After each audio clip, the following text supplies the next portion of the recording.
मुंबई में ऑफिस में कामकाज करने वाले लोगों को अगर दिन में दोपहर में किसी एक चीज का सबसे ज्यादा इंतजार होता है तो वो होता है अपने लंच बॉक्स का, टिफिन का। जी हां, घर से तो टिफिन निकल गया, लेकिन ऑफिस में निश्चित तौर पर पहुंचेगा और आपको अपने घर का स्वादिष्ट खाना खाने को मिलेगा। ये इंश्योर करते हैं मुंबई के फेमस डब्बा वाले। जी हां, उनके भरोसे मुंबई की ऑफिस की जिंदगी चलती है और हेल्दी रहती है। आज हम उनकी फाइनेंशियल हेल्थ का चेकअप करने के लिए खास तौर से जुड़े हैं मुंबई के तमाम हमारे डब्बा वाले दर्शकों के साथ। आप सबका स्वागत है सीएनबीसी आवाज के पहला कदम में। और आज हम आपको ये बताने वाले हैं कि किस तरह से आप इतनी मेहनत से जो कामकाज करते हैं, इतनी मेहनत से जो कमाई करते हैं, उस कमाई को कैसे बचाएं और किस तरह से उसे निवेश करें सही जगह पर, जिससे कि आपकी कमाई आपके लिए कमाई कर सके। और इस पर खास तौर से आपको पूरी राय देने के लिए हमारे साथ एक्सपर्ट के तौर पर हेमंत रुस्तगी साहब कार्यक्रम में शामिल हो चुके हैं। हेमंत सर, स्वागत है आपका भी सीएनबीसी आवाज पर। मैं देख रहा था कि इनका कामकाज बड़ा रिस्की भी है दो लिहाज से। पहला तो ये कि जितनी भागदौड़ ये करते हैं, धूप में, बारिश में, कोई भी सीजन हो, सर्दियों का सीजन हो, सुबह से लेकर शाम तक, तो हेल्थ इश्यूज इनके काफी हो सकते हैं। दूसरा, ट्रेन में पूरे के पूरे लंच बॉक्स एक साथ भेजना, फटाफट ट्रेन में चढ़ाना, फटाफट उतारना, चलती ट्रेन में ट्रेन रुकने का इंतजार किए वगैरह, बड़ी मुश्किल वाले काम है। तो एक तो हेल्थ रिलेटेड इश्यूज और दूसरे इश्यूज, इन पर हम थोड़ा इनसे विस्तार से बात करना चाहते हैं। तो सबसे पहले इन लोगों के लिए अपनी हेल्थ की ध्यान रखने के लिए कितनी ज्यादा जरूरत है फाइनेंशियल सिक्योरिटी के लिहाज से? देखिए, जब भी हम घर से बाहर निकलते हैं, कोई भी हो, तो कहीं ना कहीं कोई रिस्क है, कुछ भी हो सकता है। और जिससे आपने बिल्कुल सही कहा, इनका जो काम है बहुत ज्यादा फिजिकल ओरिएंटेड है, बहुत ज्यादा मेहनत का काम है, भाग दौड़ है, समय पे पहुंचना है। तो उससे शरीर में प्रॉब्लम हो सकती है, कुछ बीमारी हो सकती है, कभी चोट लग सकती है, या कहीं ना कहीं रिस्क है। जैसे आप अनिल जी ने कहा कि ट्रेन में कोशिश करते हैं जितना जल्दी हम घुस सके, तो कहीं ना कहीं जो रिस्क है, दो चीजों को हमको यहाँ पे ध्यान रखना है। हमने पहले बात की कि पैसा बचत करना चाहिए, जितना हमने कमाया कुछ ना कुछ रखें। पर मुझे लगता है वो सब करने से पहले ये देखना है कि जो हमारा जो शरीर है या हमारी जो लाइफ है, हमारे जो घर वाले हैं, वो हम पे निर्भर करते हैं कि हम जो पैसा कमा के लेके आएंगे वो पैसा उनका गुजारा चलेगा, बच्चों की पढ़ाई होगी, जो कुछ भी घर खरीदना है, जो भी काम होगा वो सब हमारी इनकम से होगा। लेकिन जो हम रिस्क लेते हैं बाहर जब जाते हैं, फिजिकल जो रिस्क है या जो शरीर पे कुछ भी चोट लग सकती है, वो दो चीजें हमको बहुत ध्यान रखनी है। पहली बात तो ये कि इंश्योरेंस के बारे में आप सभी ने सुना होगा। इंश्योरेंस दो तरह की होती है, एक लाइफ इंश्योरेंस होती है, एक हेल्थ इंश्योरेंस होती है।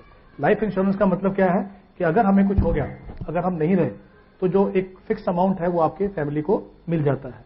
हेल्थ इंश्योरेंस का मतलब क्या है, जैसे हमने बात की, कभी भी कुछ हो सकता है, चोट लग सकती है, हॉस्पिटल में भर्ती होना पड़ सकता है।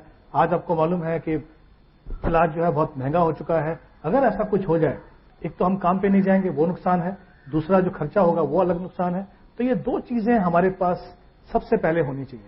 एक तो हेल्थ इंश्योरेंस होनी चाहिए, ताकि अगर ऐसा कुछ हो जाए, अस्पताल में हमें रहना पड़े, तो जो खर्चे हैं वो हमारे पूरे हो जाएं।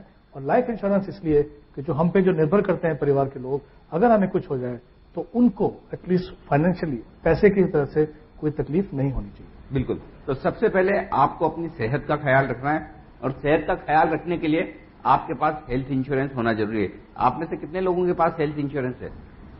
आपने किसी ने हेल्थ इंश्योरेंस ले रखा है? जिन्होंने ले रखा है वो हाथ खड़ा करें। तो सबसे पहला काम तो आपको ये करना है। और दूसरा, आपकी तो मेरे ख्याल से एक अच्छी खासी एसोसिएशन भी है, बराबर है?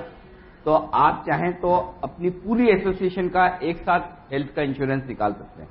तो आपके एसोसिएशन के जो पदाधिकारी हैं, जो अध्यक्ष हैं, जो सचिव हैं, उनसे आप कहें, उनसे बातचीत करें, और वो आपका सबका एक साथ आपके परिवार का हेल्थ इंश्योरेंस लेंगे। सबका साथ लेने के लिए मैं इसलिए कह रहा हूं कि जब आप ग्रुप का इंश्योरेंस एक साथ लेते हैं तो वो आपके लिए बहुत सस्ता पड़ता है। लेकिन वो अपनी जगह है, वो जब करेंगे तब करेंगे, लेकिन उसके अलावा भी आपके लिए एक सस्ता हेल्थ इंश्योरेंस है, बेहद सस्ता, जो आप सब अपने आप आज ही जाकर ले सकते हैं। उसके बारे में बताएंगे हम सर। जी बिल्कुल, आई थिंक जैसा आपने कहा जी, बिल्कुल ठीक है। अगर आप ग्रुप में लेंगे तो फायदा क्या, चाहे वो लाइफ इंश्योरेंस हो, चाहे वो हेल्थ इंश्योरेंस हो, सस्ता पड़ेगा। आपको जो कवर मिलता है, जो इंश्योरेंस जो मिलता है, वो भी ज्यादा मिल सकता है। कहीं ना कहीं चाहे वो इंश्योरेंस हो या कुछ भी काम हो, अगर हम लागत अपनी कम कर सके तो बहुत ही फायदेमंद चीज है। और क्योंकि आपका नंबर काफी बड़ा है, पूरे बॉम्बे में। तो अगर आप एक साथ में करेंगे तो डेफिनेटली उसका आपको फायदा होगा। सरकार ने भी अपनी तरफ से कुछ प्लान्स बना के रखी हैं। जैसे अगर हम लाइफ इंश्योरेंस आप कहां से ले सकते हैं, किसी भी इंश्योरेंस कंपनी से जाके ले सकते हैं। वो आप इंडिविजुअली अलग अलग भी ले सकते हैं, जैसा हमने कहा ग्रुप में भी ले सकते हैं। सरकार ने भी एक प्लान जो है वो शुरू की है। लाइफ इंश्योरेंस की अगर हम बात करें तो एक जीवन ज्योति बीमा योजना है सरकार ने जो शुरू की है वो, लेकिन एक्चुअली एक पर्टिकुलर एज के लिए है। और उसमें आपको क्या करना है कि जब आप उसका हिस्सा बनेंगे तो 2 लाख रुपए का इंश्योरेंस कवर आपको वहां पे मिलता है। 18 से 50 साल की उम्र के जो लोग हैं वो इसके अंदर इंश्योरेंस करा सकते हैं और 55 साल की उम्र तक आपको जो है उसका बीमा का कवर मिलता है। और उसके लिए आपको हर साल में 330 रुपए, पूरे साल में 330 रुपए का प्रीमियम देना है। तो अगर हम पूरे साल की बात भी करें, हर साल अगर बात करें तो एक दिन में 1 रुपया भी हमारा प्रीमियम नहीं है। उसके सामने हमें क्या मिल रहा है, 2 लाख का इंश्योरेंस कवर मिल रहा है। अगर हमें कुछ हो जाए तो एटलीस्ट परिवार को उतना पैसा यहाँ पे मिल जाता है। सिर्फ 12 रुपए आप साल का भरे, सिर्फ 12 रुपए भरकर जो आपको 2 लाख रुपए तक का इंश्योरेंस मिलता है। अगर कोई एक्सीडेंट हो जाए कर जाए तो वो इसमें सारे एक्सीडेंट वाले मामले कवर होते हैं।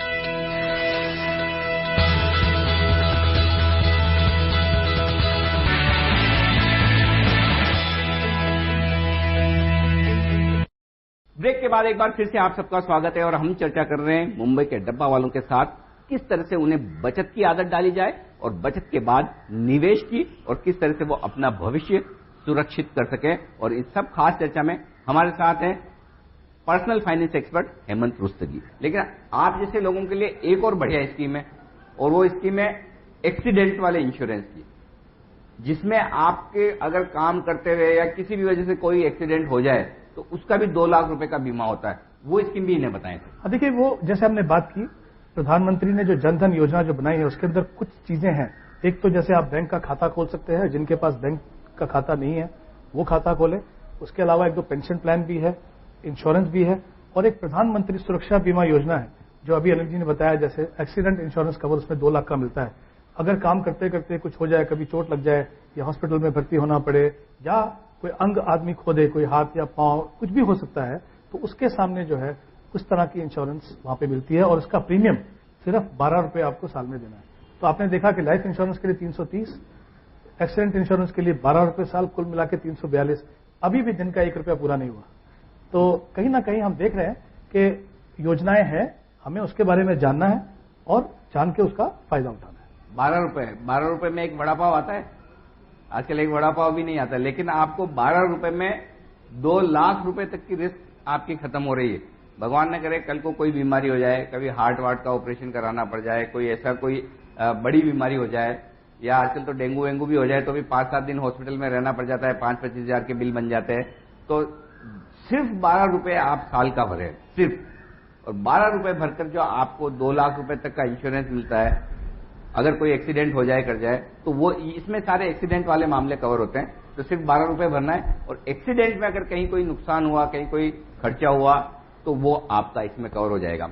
एक और चीज जो हम शुरुआत में आपको कह रहे थे कि मेडिकल इंश्योरेंस की, ठीक है ना, कि भाई आपको ये तो एक्सीडेंट वाली बात अलग हो गई। बिना एक्सीडेंट के समझो आपको कोई बीमारी हो गई और उस बीमारी के लिए आपको खर्चा हुआ, आपका हुआ, आपके परिवार का हुआ, तो उसके लिए भी सरकार की एक बढ़िया स्कीम है। वो हेल्थ इंश्योरेंस की जो स्कीम है वो इन्हें विस्तार में बताएं। कितनी उम्र तक के लोग उसमें भाग ले सकते हैं, कितनी प्रीमियम देनी है, क्या फायदा हो सकता है? देखिए, वो योजना है राष्ट्रीय स्वास्थ्य बीमा योजना, जिसके अंदर 5 लोग, परिवार के 5 मेंबर हैं, वो कवर होते हैं। और उसमें रजिस्ट्रेशन का आपको 30 रुपए हर साल पे करना है। 30,000 रुपए तक का आपको हेल्थ इंश्योरेंस वहां पे मिलता है। सरकार ने उसमें कुछ कैटेगरीज जो वर्कर्स हैं वो वहां पे लिस्ट बनाई है, वो आप देख लीजिए। मेरे हिसाब से कवर होना चाहिए। कहीं पे एक पर्टिकुलरली डब्बा वाला करके लिखा नहीं है, बट आई थिंक उनको चेक कराना पड़ेगा कि वो कैटेगरी, आई एम श्योर जो बाकी जो वर्कर्स हैं उनके साथ में आप भी उसमें शामिल हो सकते हैं, थोड़ा पता करा लीजिए। तो उसमें क्या है, आपको एक हेल्थ कार्ड मिलता है और उसमें 30,000 रुपए तक की जैसे हेल्थ इंश्योरेंस है, उसमें हस्बैंड, वाइफ और 3 बच्चे तक जो है उसके अंदर शामिल हो सकते हैं। और वहां पे जैसे मैंने कहा 30 रुपए आपको रजिस्ट्रेशन फी हर साल पे करनी है और कुछ कुछ कैटेगरीज के लिए उनको आधा प्रीमियम जो है शायद 200-300 रुपए और देना है।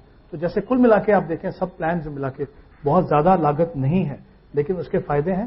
क्योंकि जैसे हमने पहले आपसे बात की, किसी ने इंश्योरेंस नहीं लिया हुआ है, अपना जो रिस्क है वो कहीं ना कहीं आपने कवर नहीं किया है, तो मुझे लगता है शुरुआत यहां से कीजिए।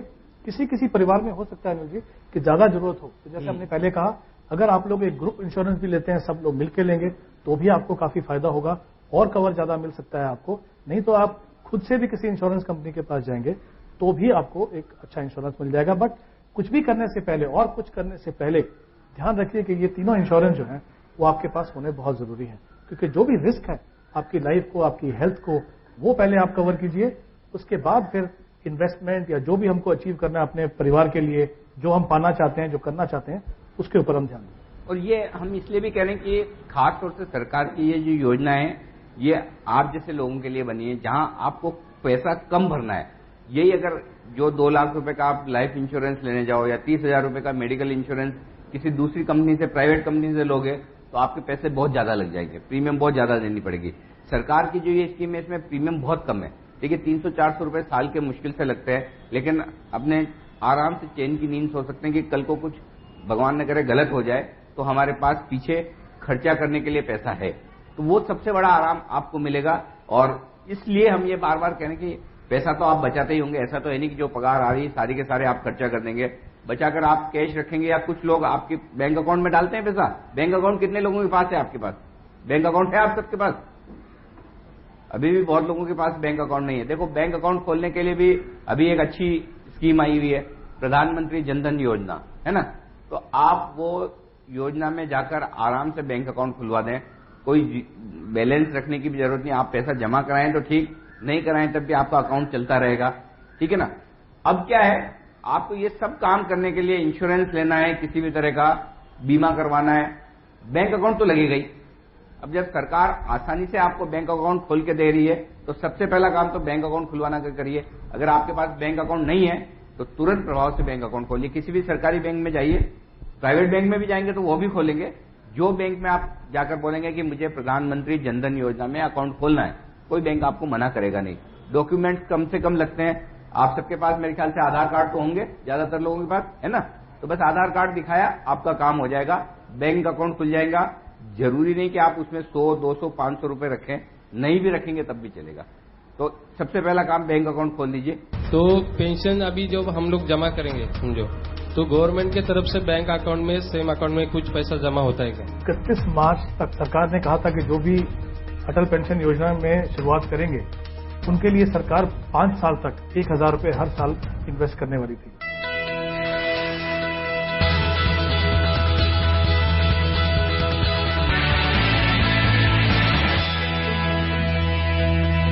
ब्रेक के बाद एक बार फिर से आप सबका स्वागत है और हम चर्चा कर रहे हैं मुंबई के डब्बा वालों के साथ, किस तरह से उन्हें बचत की आदत डाली जाए और बचत के बाद निवेश की, और किस तरह से वो अपना भविष्य सुरक्षित कर सके। और इस सब खास चर्चा में हमारे साथ हैं personal finance expert Hemant Rustagi. देखिए, हम एक समय तक काम करेंगे, उसके बाद तो हम काम नहीं करेंगे। कहीं ना कहीं फिर हमको एक पैसा चाहिए कि हम जो हमारी रिटायर्ड जो लाइफ है, एक बार हमने काम करना बंद कर दिया तो उस समय जो रेगुलर इनकम जो हमको चाहिए, हर महीने जो पैसा चाहिए, वो कहां से आएगा। वहां की शुरुआत भी जैसे हमने बात की अभी, अटल पेंशन योजना जो है वहां पे शुरुआत कर सकते हैं। उसके अंदर आपके पास काफी ऑप्शंस हैं। चाहे आप डिसाइड कर सकते हैं कि आपको 1,000 की पेंशन चाहिए, 2,000 की चाहिए, 3,000 की चाहिए, 5,000 तक की पेंशन वहां पे आपको मिलती है। लेकिन उसमें सिर्फ यही देखना है कि जो 18 साल से 40 साल के जो लोग हैं वही इसमें भाग ले सकते हैं। उसके ज्यादा अगर आपकी उम्र है, उसके लिए सरकार ने एक और पेंशन योजना बनाई है, नेशनल पेंशन स्कीम जिसको बोलते हैं। वहां पे भी आप हर महीने 500 रुपए, मिनिमम 500 रुपए जमा करके अपने लिए एक बड़ी रकम बना सकते हैं, ताकि जब आप डिसाइड करें, फैसला लें कि अभी इसके बाद हमें काम नहीं करना है या नहीं कर पाएंगे, तो जो आपको उस समय पे जो पेंशन है वो यहां से मिल जाएगी। आपके पास 2 ऑप्शन है। एक मैंने कहा 18 साल से 60 साल नेशनल पेंशन स्कीम में, 18 साल से 40 साल जो है वो अटल पेंशन योजना में, वहां पे आप कर सकते हैं। अगर मैं एक एग्जांपल आपको उदाहरण देता हूं कि अगर कोई 40 साल की उम्र में है, उनको अगर 5,000 रुपए की पेंशन चाहिए और ये पेंशन शुरुआत होगी 60 साल की उम्र के बाद, 20 साल के बाद ये है पेंशन शुरू होगी, तो आपको 873 रुपए, 873 रुपीज हर महीने आपको जमा करना है। उसमें पेंशन पहले खुद को मिलती है, खुद के ना रहने के बाद पत्नी को मिलती है, पत्नी के ना रहने के बाद जो बच्चे हैं, जो नॉमिनी जिनको बोलते हैं, उनको अगर आप 5,000 की इनकम के लिए करते हैं तो आपको 8.5 लाख रुपए जो उनको है नॉमिनीज को पैसा मिलता है। तो देखिए, कहीं ना कहीं आपके पास साधन है, सिर्फ जानने की जरूरत है, थोड़ी सी कोशिश करने की जरूरत है इन स्कीम्स को समझने के लिए, ये समझने के लिए कि इससे हमें कैसे फायदा हो सकता है और कैसे जो हमारे परिवारजन हैं जो हम पे निर्भर करते हैं उनके लिए हम ऐसा कुछ करके जाएं कि अगर हम ना भी रहें तो भी उनको एक रेगुलर इनकम मिलती जाए, वो सेफ्टी रहे। जैसे हम सभी चाहते हैं कि हमारे परिवार के जो लोग हैं उनके सर पे एक छत रहे, घर रहे, ऐसे हम चाहते हैं कि ऐसा कुछ करके जाएं कि अगर कुछ हमें हो जाए इनकम भी मिले, सेफ्टी भी मिले, सिक्योरिटी भी मिले। ये तीनों चीजें जो अगर हम चाहते हैं तो उसके लिए साधन है, सिर्फ हमें जाके कोशिश करने की जरूरत है कि किस तरह से उसको हम पा सकते हैं। तो सबसे बढ़िया बात क्या है, 60 साल के बाद अगर आपको काम नहीं करना, मेरे ख्याल से बहुत लोग आप में होंगे जो 60-65 के बाद तो नहीं करेंगे ना आप काम, इतनी भागा दौड़ी वाला काम है, तो कहीं कहीं तो रुकेंगे ना भाई, फिर बच्चे करेंगे या जो भी है। तो आप 60 साल के बाद हर महीने 5,000 रुपए आपको मिले, उसके लिए 873 रुपए अभी भरने, ठीक है। 20 साल तक देने होंगे, 40 से 20 साल। हाँ जी, जो 40 साल की उम्र के उनको 20 साल देने हैं। हाँ। और अगर जो 30 साल के उनको 30 साल देना, उनकी जो रकम है वो 873 से भी काफी कम रहेगी। हाँ, जितनी उम्र कम है ना उतना कम भरना पड़ेगा।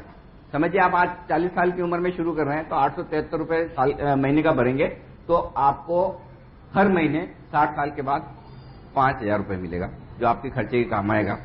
दूसरी बात यह है कि आप नहीं हैं तो आपकी पत्नी को मिलेगा, आपकी पत्नी दोनों नहीं है तो आपको बच्चों को एक साथ 8.5 लाख रुपए मिल जाएंगे।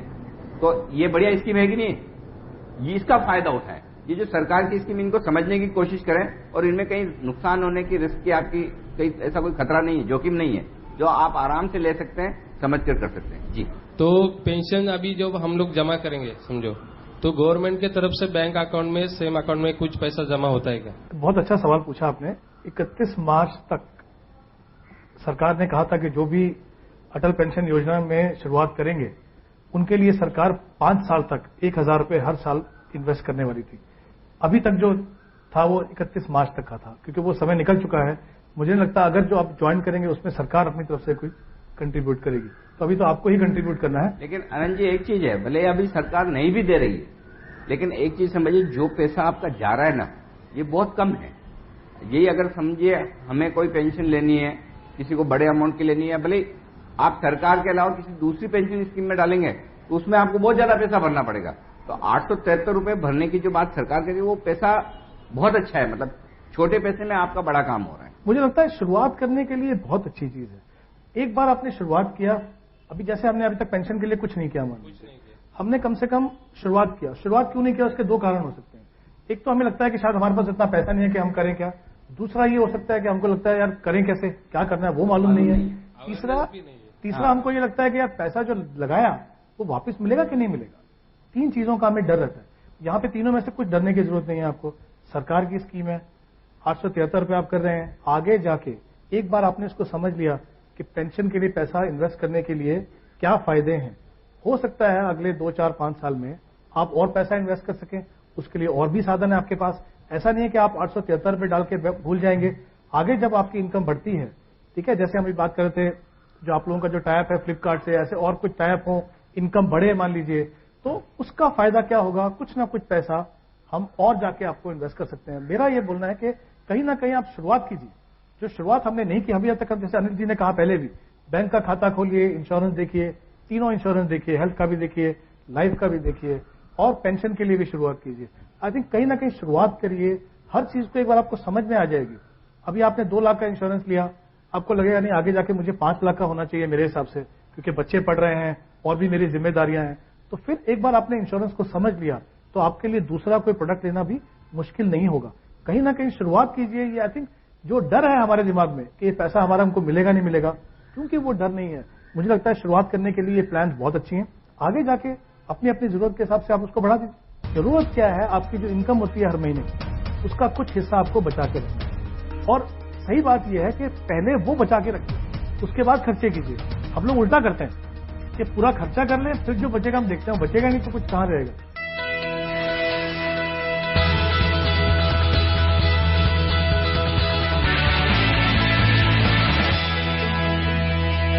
ब्रेक के बाद एक बार फिर से आप सबका स्वागत है और हम चर्चा कर रहे हैं मुंबई के डब्बा वालों के साथ, किस तरह से उन्हें बचत की आदत डाली जाए और बचत के बाद निवेश की, और किस तरह से वो अपना भविष्य सुरक्षित कर सके। और इस सब खास चर्चा में हमारे साथ हैं personal finance expert Hemant Rustagi. दूसरा एक क्वेश्चन था सर मेरा कि माइक्रो जो लोन है हाँ, गवर्नमेंट की तरफ से मिलता है, बहुत सारे बैंक वो अलॉट नहीं कर दिए या कुछ रीजन से हमें मिलता नहीं है, तो एक छोटा लोन हमारे मतलब बच्चों के डब्बा वाले के बच्चों के लिए काम आ सकता है, कोई भी छोटी छोटी चीजें के लिए आपको काम आ सकता किस चीज के लिए लोन चाहिए? है, बच्चों के एजुकेशन पढ़ाई के लिए, पढ़ाई के लिए, घर में छोटी मोटी कोई तो चीज हम आपके ऐसी प्लानिंग कर दें कि आपको लोन लेने की जरूरत ही ना पड़े तो बहुत बढ़िया रहेगा। बढ़िया है ना। तो चलिए अभी इसी पे बात करते हैं। आपकी उम्र कितनी है? मेरी 32। 32 साल की उम्र है। अब बच्चे हैं आपके? कितने उम्र के? बच्ची है मेरे को अभी 3 महीने की। 3 महीने की बच्ची। सबसे बढ़िया बात तो इनके लिए एक बार ये ताली बजाइए कि 3 महीने की बच्ची के लिए ये अभी से चिंता करके आगे की उसकी फ्यूचर की प्लानिंग कर रहे हैं, तो ये सबसे बढ़िया बात है। अब आपकी बच्ची 10, 12, 15 साल तक पढ़ेगी, तब तक तो दिक्कत नहीं, आप पढ़ा लेंगे। जब वो कॉलेज में जाएगी, कॉलेज के बाद आप उसको कोई भी ऊपर की एजुकेशन कराना चाहेंगे, उसकी क्वालिटी जितनी क्षमता है उस हिसाब से, तब बड़ा पैसा लगेगा, बराबर ना। अगर 15 साल बाद या 20 साल बाद इन्हें अपनी बच्ची के लिए अच्छी एजुकेशन देने के लिए, हायर एजुकेशन देने के लिए कि सीए करे, एमबीए करे, इंजीनियरिंग करे, डॉक्टर बने, कोई भी इस तरह का बढ़िया पढ़ाई करना चाहती है, इन्हें लोन न लेना पड़े, उसकी प्लानिंग करें। देखिए, सबसे पहले तो जैसा आपने कहा, एक उद्देश्य बना के चलना है कि मुझे अपनी बच्ची की पढ़ाई के लिए एक पैसा जमा करना है, ठीक है। एक तो वो हो गया हमारा उद्देश्य। अभी अब हमको एक्चुअली 15 साल, 15, 16, 17 साल का समय है, क्योंकि जो स्कूल में फीस है उतनी ज्यादा नहीं है, मुझे लगता नहीं कि उसमें आपको कोई तकलीफ होगी। जब वो कॉलेज में जाए तब आपको बड़ा पैसे की जरूरत है, तो आपके पास उसकी तैयारी करने के लिए 16, 17, 18 साल है आपके पास, ठीक है। तो आपके लिए आज ये सोचना कि हमको लोन मिल जाए वो सही तरीका नहीं है। अगर आप 500 रुपए भी हर महीना जमा करेंगे तो भी आप अच्छी खासी रकम बना सकते हैं, और ज्यादा कर सके तो और ज्यादा बेहतर है। 15 साल, 18 साल तक आप पैसे जमा करें। कहां जमा करें, सवाल यह है। इंश्योरेंस कंपनीज की एक स्कीम्स होती हैं बच्चों की पढ़ाई के लिए, उसके फायदे क्या होते हैं? एक तो आप रेगुलरली पैसा वहां पे डाल सकते हो। दूसरा, अगर कुछ हो जाए आपको तो जो बच्चे की पढ़ाई है वो कहीं रुकेगी नहीं। जो पैसा आपको मिलना चाहिए, बच्चे को मिलना चाहिए, वो मिलेगा, हम रहें या ना रहें। तो उस तरह की प्लानिंग कीजिए आप। जरूरत क्या है, आपकी जो इनकम होती है हर महीने, उसका कुछ हिस्सा आपको बचा के रखना है। और सही बात यह है कि पहले वो बचा के रखिए, उसके बाद खर्चे कीजिए। हम लोग उल्टा करते हैं कि पूरा खर्चा कर लें, फिर जो बचेगा हम देखते हैं, बचेगा नहीं तो कुछ कहां रहेगा। तो पहले आप अपने लिए वो निकाल लीजिए। और निकालें कैसे? बच्चों की पढ़ाई है, बच्चों की शादी के लिए पैसा चाहिए, हमने ऑलरेडी बात कर ली, अपने रिटायरमेंट के लिए पैसा चाहिए, या घर। ये 4 बड़े उद्देश्य हमारी जिंदगी में रहते हैं। ओके, बाकी छोटे छोटे बहुत सारे रहते हैं, तो हर दिन कुछ ना कुछ होता रहता है, लेकिन ये बड़े बड़ी चीजें हैं, ये हमारे पास है। तो बच्चों की पढ़ाई के लिए बिल्कुल सही समय, जितना छोटा बच्चा उस समय पे अगर आप इन्वेस्ट करना शुरू करेंगे 18 साल के समय में, जैसा आपने कहा, एक ऑप्शन आपके पास है। अगर वो समझ में नहीं आती तो बैंक में जो रिकरिंग डिपॉजिट होता है वो कर लीजिए, इंश्योरेंस कंपनी में कर लीजिए। अगर आप में से कुछ लोग जानते हैं म्यूचुअल फंड के बारे में, अगर कभी सुना है तो वो भी देख सकते हैं। वहां बहुत सारी आपके पास ऑप्शन हैं। जरूरी है अनिल जी कि वो डिसिप्लिन बना के रखें। आज हर महीने के लिए पैसा निकाल के रखिए, सही उद्देश्य के लिए रखिए, उसको छूइए मत। कभी कभी लगेगा 5-6 साल के बाद चलिए निकाल लेते हैं, बाद में फिर कर लेंगे। ये 2-3 चीजें ना करें तो कोई कारण नहीं है कि जिस तरह की एजुकेशन अपने बच्चों को देना चाहें वो आप ना दे सकें। तो आनंद जी देखिए, 2 चीज है। पहली चीज तो ये कि आप चाहें तो सीधा बैंक में एक रेकरिंग डिपॉजिट आरडी अकाउंट बोलते हैं, बराबर है, वो खुलवा दे। हर महीने उस आरडी अकाउंट में आप नक्की कर ले, मुझे 200, 500, 1000 रुपए जितना डालना है उतना मैं डालूंगा। बैंक में खुला दिया, आरडी अकाउंट सेफ है, कोई टेंशन वाली बात नहीं है, पैसा सेफ है, जब चाहिए मिल जाएगा। उससे बढ़िया तरीका है चाइल्ड इंश्योरेंस, बच्चों का बीमा। बच्चों के बीमे में फायदा क्या है? बीमे की किस्त कौन भरेगा? हफ्ता आपको भरना है, ठीक है ना। आप काम कर रहे हैं, भगवान करे आप 100 साल जिए, कभी कुछ ऐसी परिस्थिति आ जाए कि जिसने इंश्योरेंस करवाया है घर का कमाई करने वाला मेंबर नहीं रहा, अब क्या होगा? इस सिचुएशन में बच्चों का पढ़ाई का जो आप बीमा कराते हैं वो काम आता है। क्या होता है? समझिए आपने 15 साल का बीमा कराया कि मेरे को 15 साल बाद या 20 साल बाद पैसा मिले। तो अगर समझिए आपने 4 साल, 5 साल, 6 साल, जितने भी साल आपने हफ्ता भरा, डेथ हो गई तो वही हफ्ता भरना बंद। हफ्ता भरना बंद हो गया, लेकिन इसका मतलब ये नहीं कि आपको पैसा नहीं मिलेगा। जितना हफ्ता भरा उतना बहुत है, पैसा पूरा का पूरा मिलेगा 15 साल बाद में। 20 साल बाद में, जितने साल के लिए। तो सबसे बढ़िया बात क्या है, अगर आप कमा रहे हैं, फर्स्ट क्लास हैं, लगे हुए हैं, तो 15 साल तक हफ्ता भरते रहिए, आगे आपके पैसा काम आ जाएगा। और खुदा न खास्ता आप पहले नहीं रहे तो आपको हफ्ता भरने की पीछे वालों को जरूरत भी नहीं है और आपके बच्चों की पढ़ाई भी नहीं रुकेगी।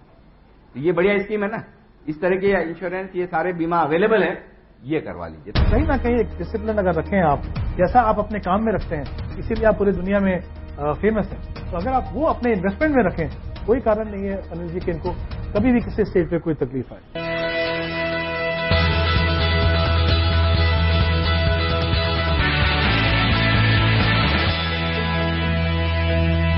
ब्रेक के बाद एक बार फिर से आप सबका स्वागत है और हम चर्चा कर रहे हैं मुंबई के डब्बा वालों के साथ, किस तरह से उन्हें बचत की आदत डाली जाए और बचत के बाद निवेश की, और किस तरह से वो अपना भविष्य सुरक्षित कर सके। और इस सब खास चर्चा में हमारे साथ हैं personal finance expert Hemant Rustagi. बच्चों के एजुकेशन के लिए तो हो गया, प्लानिंग तो बताया। फिर तो हमने इतनी देर आपको बताया, वो बात ही बराबर नहीं। अभी तो आपके 3 महीने की बच्ची घर में अगर कोई चीज लेनी है बड़ी 20-25 हजार, देखिए मेरी बात सुनिए, मेरी बात। देखो एक आनंद जी, आप एक बात समझिए, लोन उसी काम के लिए लेना है जिसका जो वापस आपकी कमाई बढ़ाने में मदद करे।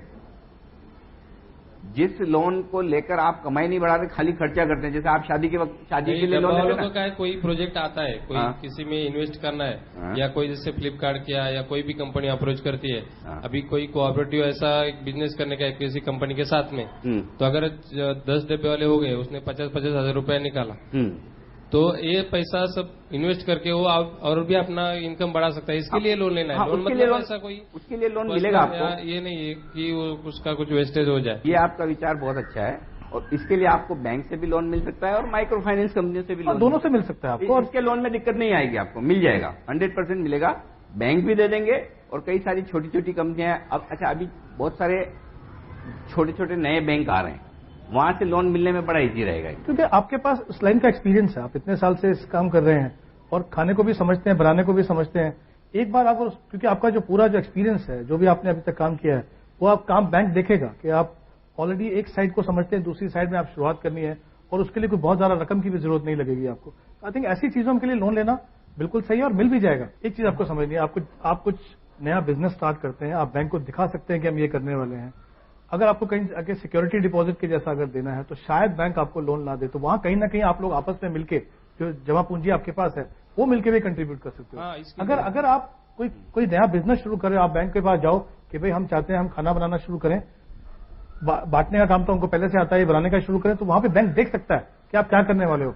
किसी जगह में सिक्योरिटी डिपॉजिट देना है तो शायद आपको बैंक वो लोन ना दे, तो आप लोग आपस में मिलकर जो भी जमा पूंजी है वो आप करके डिपॉजिट कर सकते हो। तो कहीं ना कहीं आई थिंक हर तरह के रास्ते हैं आपके पास, वो देखने की जरूरत है कि कौन सा रास्ता आपके लिए उस समय सही रहेगा। हमने बच्चों की पढ़ाई की बात की, दूसरा बड़ा खर्चा आता है आपका शादी का, तीसरा बड़ा खर्चा आता है घर का, है ना, और चौथा खर्चा आता है कोई बीमार हो गए, कुछ एक्सीडेंट हो गया। तो बीमार और एक्सीडेंट वाली बात तो हेमंत जी ने शुरू में आपको सब स्कीम बता दी इंश्योरेंस की, वो कवर हो गई।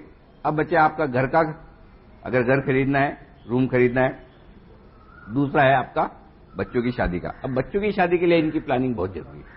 देखिए, जैसे आपने बिल्कुल सही कहा, हमने पहले बात की कि कुछ चीजें होने वाली, बच्चे बड़े होंगे, शादी करनी है, खर्चा होना ही है। अगर उसके लिए हमने आज बचाया नहीं तो फिर क्या करेंगे, उस समय पैसे की जरूरत होगी, कहीं ना कहीं जाके कर्जा लेंगे, बैंक देगा नहीं तो कहीं प्राइवेटली जाके लेंगे, इंटरेस्ट भी ज्यादा देंगे, ब्याज भी ज्यादा देंगे, और फिर कहीं ना कहीं तकलीफ आने वाली है। जैसे हमने अभी बात की बच्चे की पढ़ाई के लिए जो पैसा रखना है, वैसे बच्चे की शादी के लिए भी हमको मालूम है कि आज से 15, 18, 20 साल के बाद ये पैसा लगने वाला है। आज ही अगर हम हर महीने से कुछ पैसा बचा के रखें और उसके इन्वेस्ट करते रहें, चाहे बैंक में इन्वेस्ट करें या फिक्स डिपॉजिट में डालें या रेकरिंग डिपॉजिट में डालें या और दूसरे ऑप्शन जिसे हमने बात की वहां पे देखें, हर महीने आज से जो आपको पैसा चाहिए 18, 20 साल के बाद, वो आप अगर करना शुरू कर दो तो कोई तकलीफ आपको उस समय पे होगी नहीं। क्योंकि जैसे मैंने पहले कहा, आपको शादी बच्चों की होनी है और खर्चा वहां पे होना ही है। ऐसा नहीं है कि उसका कोई रास्ता निकलने वाला है।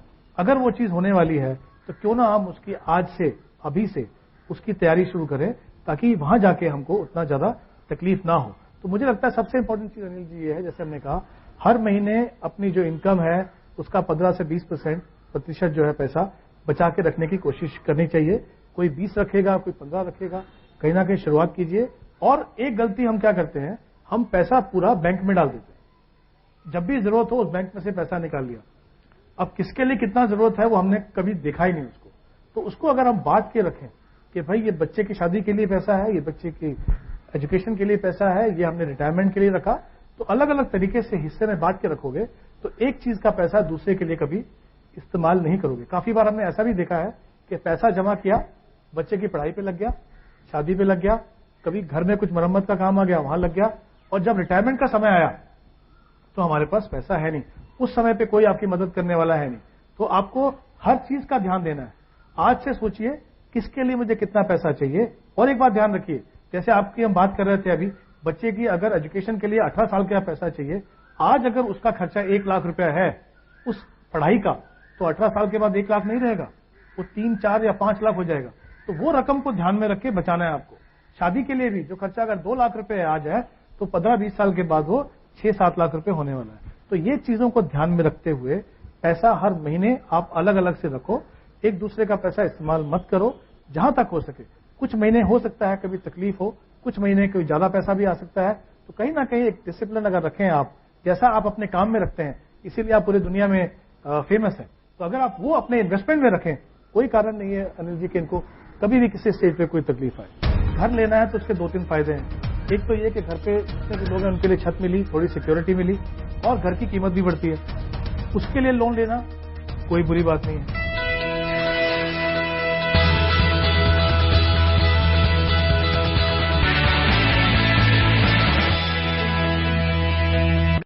ब्रेक के बाद एक बार फिर से आप सबका स्वागत है और हम चर्चा कर रहे हैं मुंबई के डब्बा वालों के साथ किस तरह से उन्हें बचत की आदत डाली जाए और बचत के बाद निवेश की, और किस तरह से वो अपना भविष्य सुरक्षित कर सके। आप लोगों में से कितने लोगों के पास अपना घर है, रूम है, या जो भी आप जहां रहते हैं वो आपका अपना है, खरीदा हुआ है?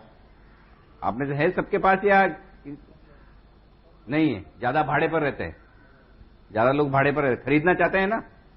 है खरीदना चाहते हैं। चलिए, तो उसकी प्लानिंग कैसे करें? क्योंकि देखिए घर खरीदने का सपना तो सबका है और हर आदमी चाहता है कि घर खरीदे, तो इनकी घर खरीदने की प्लानिंग कीजिए। देखिए, घर खरीदने के लिए एक बड़ी रकम चाहिए, वो रकम हर एक के पास होगी नहीं। अगर होती तो हमने घर खरीद लिया होता अभी तक, ठीक है। अब वो रकम कहां से आएगी? हमने पहले बात की, लोन लेने की बात की, ठीक है। लोन लेना, टीवी के लिए लोन लिया, वो टीवी ऐसा 5-6 साल के बाद खत्म हो जाएगा, ब्याज भी दिया और कुछ रहा भी नहीं। घर लेना है तो उसके 2-3 फायदे हैं। एक तो ये कि घर पे जितने भी लोग हैं उनके लिए छत मिली, थोड़ी सिक्योरिटी मिली, और घर की कीमत भी बढ़ती है। उसके लिए लोन लेना कोई बुरी बात नहीं है। अब लोन कौन देगा आपको? बैंक लोन देगा। अगर बैंक में आपका खाता नहीं है, बैंक ने देखा नहीं आप क्या कमाते हो, तो बैंक आपको लोन कैसे देगा? तो सबसे इंपॉर्टेंट है आपका बैंक में खाता होना जरूरी है।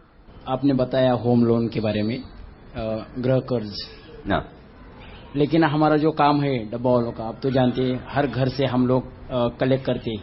हम कहीं काम पे तो है नहीं, और हमारा ऐसा कंपनी की जैसा नहीं कि पेमेंट स्लिप आता है, उसके अंदर इतने कट होता है और इतना उसको, तो कभी कभी हम लोन लेने के बारे में भी सोचते हैं। पेमेंट स्लिप न होने के कारण हमें लोन के लिए कोई अप्रोच नहीं करता है, और हम भी उनको जबरदस्ती नहीं करते, क्योंकि पेमेंट स्लिप हमारा है, हमारे पास पगार आता है लेकिन वो स्लिप से नहीं आता है। हमारा हर कस्टमर से घर से 500, 800 ऐसा आके इकट्ठा होता है। क्योंकि आपके पास पे स्लिप नहीं होती है, उसके 2 तरीके हो सकते हैं। एक तो जो अगर आपका बैंक खाता आपने खोला है, जो भी आपकी कमाई हो रही है आप बैंक खाते में डाल रहे हो, और बैंक ये देख रहा है कि हर महीने में इतना पैसा इनके खाते में आता है, तो अगर वो सालों साल आ रहा है, उनको ये मालूम है कि इतनी इनकम इनकी है, इतना तो बैंक वाले कर देते हैं कई बार कि जब आप उनके कस्टमर हैं, वो देख रहे हैं कि इतने सालों से इनके पास इतना पैसा आ रहा है, तो उनको दिख रहा है कि ये हर महीने इतना पैसा कमाते हैं। वो तो सच्चाई है, वो खाते में आ रहा है पैसा, क्योंकि कहीं ना कहीं जब बैंक आपको लोन दे रहा है तो 85% लोन दे रहा है, 15% आप लगा रहे हो, तो बैंकों का रिस्क है, लेकिन उतना ही रिस्क है, उसके सामने उनके पास प्रॉपर्टी गिरवी रखी हुई। तो मुझे लगता है बैंक थोड़ा प्रैक्टिकल व्यू लेते हैं अगर आप उनके साथ लंबे समय से जुड़े हुए हो। चलिए, आपके सैलरी स्लिप तो नहीं आती है, लेकिन आपकी एसोसिएशन है, आप सब उसके मेंबर हैं, बराबर है? तो आपकी एसोसिएशन भी कोई बैंक से बात कर सकती है और वो बैंक को कह देगा भाई कि हम एक सर्टिफिकेट ये देंगे भाई हमारी एसोसिएशन के मेंबर हैं। भले हम ये नहीं करेंगे कितना कमा रहे हैं कितना नहीं कमा रहे, वो छोड़ दीजिए, ठीक है। लेकिन अगर वो ये कहेंगे कि ये हमारी एसोसिएशन का मेंबर है और इनका ये बैंक का रिकॉर्ड है, अगर ये दोनों मिलकर एक साथ आप जाकर बैंक में बात करेंगे ना, तो मुझे नहीं लगता कि बैंक आपको लोन देने के लिए मना करेगा।